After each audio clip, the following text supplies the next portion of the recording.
పూజ, ఎప్పటి నుంచో నిన్నొక మాట అడగాలనుకుంటున్నాను. ఏంటమ్మా? నువ్వు పెళ్లి చేసుకోవాలరా. ఓ పెళ్ళా?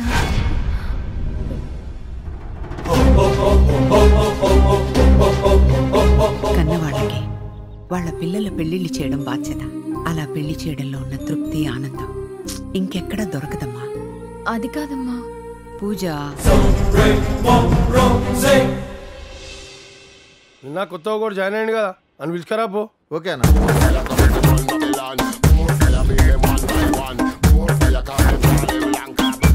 అన్న పిలిచినట్టున్నారు. ఇమ్రా ఎక్స్ట్రాల్ చేస్తున్నావు కన్నదల్ది.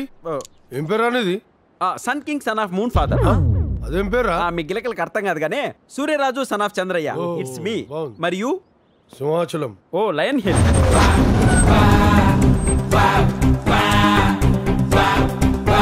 కత్తిలా ఉంది. ఎవరి పాప? నువ్వు పని చేయాల్సింది ఆమె దగ్గరనే. బుల్లెట్ మేడం, జాగ్రత్త. బుల్లెట్ చిచ్చా 5 స్టార్ జాకెట్ లా ఉంది. ఏంటి మేడం, మీరు పెళ్లి చేసుకోబోతున్నారా? నా కోసం కాదు, అమ్మ కోసం. మేడం కానీ పెళ్ళంటే చాలా జరిగేది అబద్ధ పెళ్లి. వచ్చేవాడు హస్బెండ్ గా మాత్రమే యాక్ట్ చేయాలి. వాడికి నాకు మధ్య ఎలాంటి రిలేషన్స్ కానీ ఎమోషన్స్ కానీ ఉండవు. I see. జస్ట్ అతను అమ్మ ఉన్నంత వరకే ఉండాలి. అర్థమైంది మేడం. అమ్మ దృష్టిలో అరేంజ్డ్ మ్యారేజ్, మన దృష్టిలో కండిషనల్ మ్యారేజ్. ఇన్ని కండిషన్స్ తో ఎవరిను వెతికే బదులు మన వాళ్ళలోనే ఎవరిను సెట్ చేయడం బెటర్ మేడం. ఎవరున్నారు? ఉండన్నా ఎవడైనా చేయిస్తాడు, నేను చేసుకుంటా మేడం. అవును మేడం, నా కట్టకారు గురించి అస్సలు ఆశ లేదు, కులం గురించి పట్టింపలేదు, పెద్దగా చదువుకొని ఉండాల్సిన రూల్ కూడా ఏం లేదు మేడం. ఉన్నదల్లా ఒకటే కోరిక, మీలాంటి అందమైన అమ్మాయిని ఉండన్నా జామ్ జామ్ అని పెళ్లి చేసుకోవడమే మేడం. మీరిచ్చే 5,000 జీతంతో నెలకు 4 సార్లు బావార్చి బిర్యానీ తినిపిస్తా, 3 సార్లు 30 రూపాయల టికెట్ పైన 3 సినిమాలు చూపిస్తా, 2 సార్లు ఫేస్ కి ఫేషియల్ చేయిస్తా, ఒకసారి కోటిలో షాపింగ్ చేయిస్తా. మీరు ఓకేనండి? ఇప్పుడే ముహూర్తం పెట్టించేస్తా. ఏమంటావు కాకా? నోర్మయ్, వాడు మాటలేం పట్టించుకోదు మేడం. మీ గురించి తెలిసిన వాడెవడో మీ ముందు యాక్ట్ చేయలేడు మేడం. సరే, ఎవరినో ఒకరిని సెట్ చేయండి. చాలా క్రియేటివ్ గా ఉన్నాడు, కొంచెం మేకప్ వేయండి. మేకప్ మేకప్ వేసుకోమనిందంటే నా పంట పండినట్టే.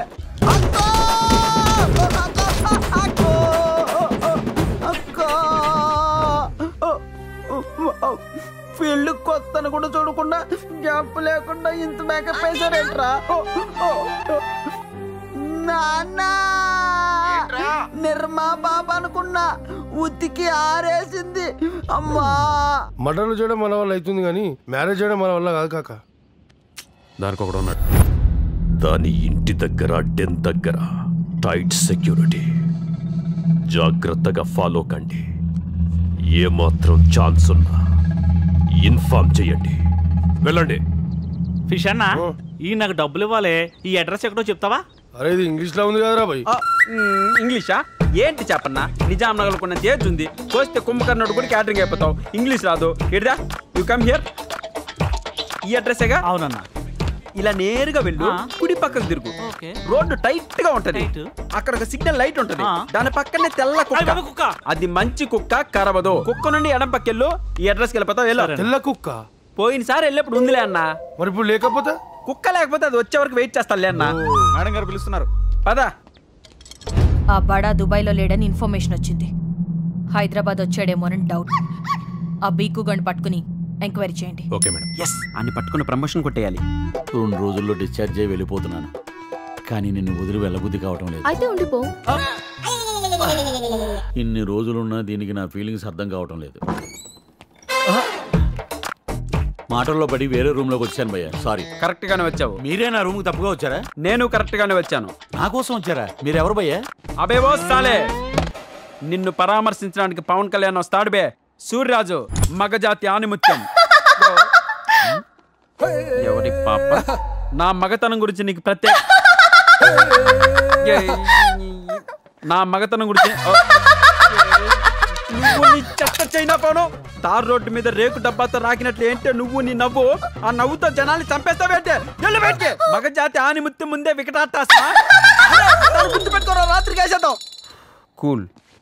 ఆ బడాగాడు ఎక్కడున్నాడు? మొన్న వచ్చి కోటింగ్ ఇచ్చాడు భయ్య. హైదరాబాద్ లో ఉన్నాడు కానీ ఎక్కడ ఉన్నాడో తెలియదు. నా మీద ఉండు.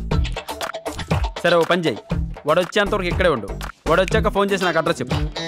అమాయకత్వానికి కూడా ఒక అద్దుండాలి భయ్య. ఆహా. డిశ్చార్జ్ అయిపోయే పేషెంట్ ని హాస్పిటల్ ఎందుకు ఉంచుకుంటారు చెప్పు? ఓ అదే నీ problem. I can solve it.